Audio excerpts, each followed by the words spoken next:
Hello दोस्तों, welcome to YouTube channel YRS class में आप सभी लोगों का बहुत बहुत स्वागत है।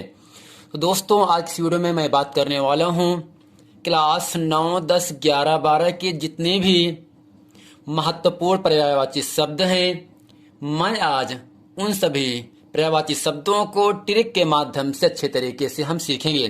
तो प्यारे बच्चों, उम्मीद करते हैं आप इस वीडियो को अंत तक जरूर बने रहेंगे।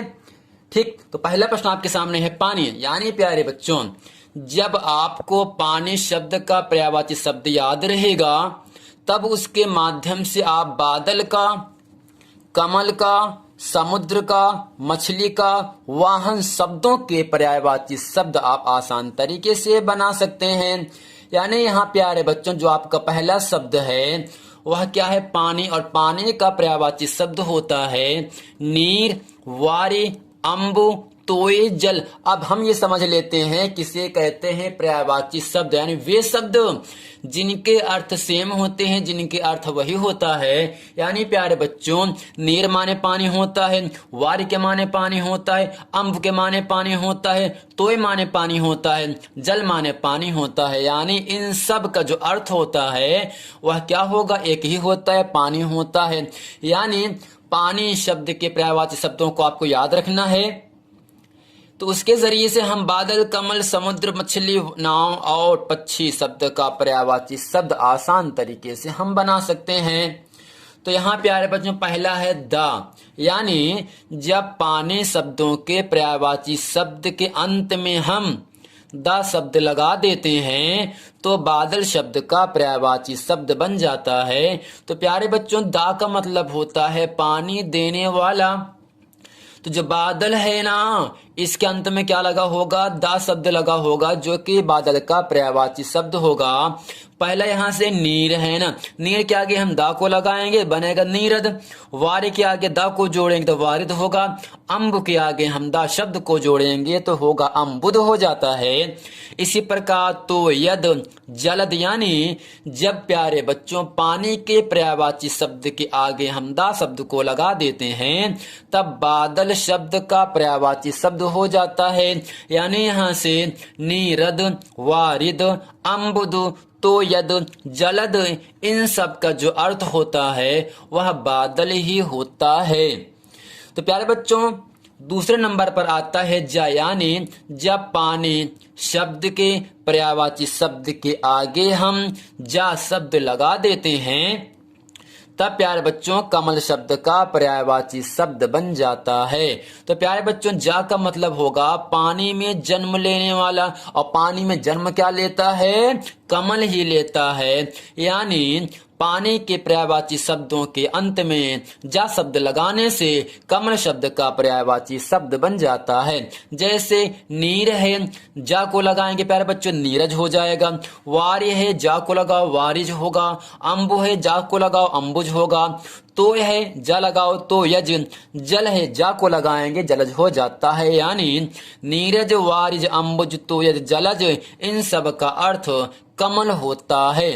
तो यहाँ से चौथे नंबर पर प्यारे बच्चों आ जाता है यहाँ से आपका धी। यानी जब पानी शब्द के पर्यायवाची शब्दों के अंत में हम धी शब्द लगा देते हैं तब समुद्र शब्द का पर्यायवाची शब्द बन जाता है। जैसे आपके सामने यहाँ से है नीर है, अंत में लगाएंगे धी शब्द नीरधि। वारी है, धी को लगाएंगे वारिधि। अम्बु है, धी शब्द को लगाएंगे हो जाता है अम्बुधि। ऐसे तो यधि, जलधि। यानी यहाँ से नीरधि, वारिधि, अम्बुधि, तो यधि, जलधि, इन सब का अर्थ होता है समुद्र। अधि का मतलब होता है पानी धारण करने वाला। यानी जहाँ पर बहुत ज्यादा पानी एकत्र रहता है वह क्या होगा? आपका समुद्र शब्द का पर्यायवाची शब्द हो जाता है। तो पांचवें नंबर पर आता है आपका मछली। यानी बच्चों, जब पानी शब्द के पर्यायवाची शब्द के अंत में हम जब जीवन शब्द लगा देते हैं तो वह मछली शब्द का पर्यायवाची शब्द हो जाता है। जैसे नीर है, जीवन को जोड़ेंगे तो नीरज हो जाएगा। वार जीवन होगा, अम्बु जीवन होगा, तोय जीवन होगा, जल जीवन होगा, नीर जीवन होगा। यानी पानी शब्द के पर्यायवाची शब्द के अंत में हम जब जीवन शब्द को जोड़ देते हैं तब प्यारे बच्चों मछली शब्द का पर्यायवाची शब्द बन जाता है। नीर है जीवन को जो निर्जीवन हो गया, वार है जीवन को जोड़ दिया वार जीवन, ऐसे अम्ब जीवन तोय जीवन जल जीवन हो जाता है। यानी निर्जीवन, वार जीवन, अम्ब जीवन, तोय जीवन, जल जीवन, इन सब का अर्थ मछली होता है। तो प्यारे बच्चों उम्मीद करते हैं 5वें नंबर तक आप इसे अच्छे तरीके से समझ गए हैं। और 6वें नंबर पर आता है आपका नाव। यानी बच्चों जब पानी के पर्यायवाची शब्दों के अंत में हम जब वाहन शब्द लगा देते हैं तब बच्चों नाव शब्द का पर्यायवाची शब्द बन जाता है। जैसे नीर है वाहन को जोड़ेंगे नीरवाहन होगा, वारिवाहन होगा, अम्ब वाहन होगा, तोय वाहन होगा, जल वाहन होगा, इन सब का अर्थ नाव होता है, नौका होता है। तो नौका के माने भी नाव होता है। तो प्यारे बच्चों उम्मीद करते हैं केवल आपको एक शब्दों का अर्थ आपको केवल याद रखना है, उसके माध्यम से बादल का, कमल का, समुद्र का, मछली का और नाव शब्द का पर्यायवाची शब्द अच्छे तरीके से याद कर सकते हैं। तो प्यारे बच्चों अगले टॉपिक पर आता है आपका है आकाश। यानी बच्चों आकाश शब्द का जो पर्यायवाची शब्द होता है उसको आपको याद रखना है। उसके जरिए से हम पक्षी, गिरह आदि शब्द को पर्यायवाची शब्द बना सकते हैं। जैसे आकाश का शब्द होगा गगन, अंबर, व्योम, नभ। यानी गगन माने आसमान, अंबर माने आसमान, व्योम माने आसमान, नभ के माने भी आसमान यानी आकाश होता है। जब आकाश शब्दों के पर्यायवाची शब्दों के अंत में हम चर शब्द लगा देते हैं बच्चों तो पक्षी शब्द का पर्यायवाची शब्द बन जाता है। जैसे गगन है चर को लगन गगन चर होगा, अंबर चर, व्योम चर, नभ चर, इन सब का अर्थ पक्षी होता है, चिड़िया होता है। ये बनता कैसे है? आकाश शब्दों के पर्यायवाची शब्दों के आगे चर शब्द को लगाने से पक्षी शब्द का पर्यायवाची शब्द बन जाता है। दूसरे नंबर पर आता है आपका गिरा है। यानी बच्चों आकाश में हम जब चर भी लगा देते हैं तो आपका गिरह शब्द का पर्यायवाची शब्द बन जाता है। जैसे गगन है चर को लगाएं तो क्या हो गगन चर, इन दोनों का मतलब होगा पक्षी और गिरह होता है।